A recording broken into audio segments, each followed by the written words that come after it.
தினமொரு வசனம். யோபு 6வது அதிகாரம் வசனம் 2. என் சஞ்சலம் நிறுக்கப்பட்டு என் நிர்பந்தம் எல்லாம் தராசிலே வைக்கப்பட்டால் நலமாயிருக்கும். விளக்கம். தேவனிடம் சர்வ வல்லமை உண்டு. அவர் நினைத்தால் இந்த சபிக்கப்பட்ட உலகம் தந்த கொடிய வியாதியிலிருந்து முழு விடுதலை தர முடியும். ஆனாலும் பல பரிசுத்தவான்களை அவர் நோயிலிருந்து விடுவிக்கவில்லை. தீமோத்தேயு அடிக்கடி வயிற்று வலியினால் அவதிப்பட்டு கொண்டேதான் கர்த்தருடைய பணியை செய்தான்.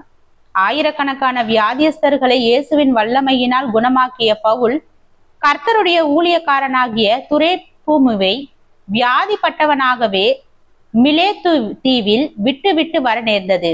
அநேகரை உயிரோடு எழுப்பிய எலிசா தீர்க்கதரிசி வியாதியிலேயே மரிக்க நேர்ந்தது. ஆம், பரிசுத்தவான்களும் இந்த சாப உலகம் தந்த வேதனையின் முட்களை சகித்து கொண்டு வாழ நேர்ந்திருக்கிறது. இது போலவே வாழ்க்கையில் இந்த உலகத்தின் சாப இயற்கையில் பிரதி விளைவாக பலவித பாடுகளும் வருத்தங்களும் தோல்விகளும் தவிப்புகளும் தீர்வு காண இயலாத பல சோக நிகழ்வுகளும் நேரிடுகின்றன. யாரும் அனைத்திலிருந்து முழு விடுதலை காண்பது இல்லை. ஒருவருக்கு பொருளாதார பிரச்சனை இல்லை, அதற்காக அவர் கர்த்தருக்கு நன்றி கூறுகிறார். ஆனால் அவருடைய நெஞ்சு வலி அவரை விடாமல் தொடர்கிறது.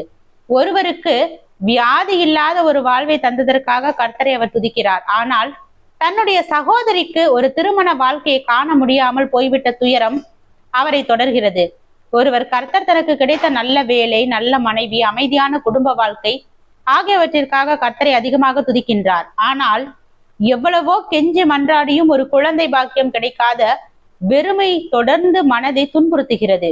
ஒருவர் கர்த்தர் தனக்கு அளித்த ரட்சிப்பு, பரிசுத்த வாழ்க்கை, நித்திய நம்பிக்கை ஆகியவற்றிற்காக அனுதினம் கர்த்தரை ஸ்தோத்திரிக்கின்றார். ஆனால் தன்னுடைய கணவன் தன்னை கைவிட்டு சென்ற பரிதாப நிலை மாறாததை எண்ணி ஏன் இப்படி என்ற கேள்விக்குறிக்குள் சிக்கி வருந்துகிறார். இவ்விதமாக ஆசீர்வாதங்கள் பல பெற்றிருந்தும் இந்த சாப உலகினால் ஏற்பட்ட வேதனை ஒவ்வொருவரையும் ஒவ்வொரு விதத்தில் குத்தி கொண்டே இருப்பதை வாழ்க்கையின் யதார்த்தங்களாக காண்கின்றோம். இந்த சபிக்கப்பட்ட சஞ்சலத்திற்கு ஏதுவான பூமியில் ஒவ்வொருவருக்கும் ஒவ்வொரு விதமான முள் இருந்து கொண்டே இருக்கும். இந்த பூமியில் தேவனுடைய பரிபூரண ஆசீர்வாதத்தின் வாழ்வை நாம் காணவும் முடியாது. அவருடைய புதிய வானமும் புதிய பூமியும் தோன்றும் வரை இந்த பூமியில் முட்களின் பாதைகளை நாம் சகித்துத்தான் கடந்து செல்ல வேண்டும். ஜெபம். தேவனுக்கு ஸ்தோத்திரம். தேவனே, நாங்கள் எங்களுடைய வாழ்க்கையில் தேவ ஐக்கியத்தில் நிலைத்து இருப்பவராகவும் சரியான வழியில் நடப்பவர்களாகவும் வேதத்தை பின்பற்றுபவர்களாகவும் வாழ கிருபை பாராட்டும். ஆமென்.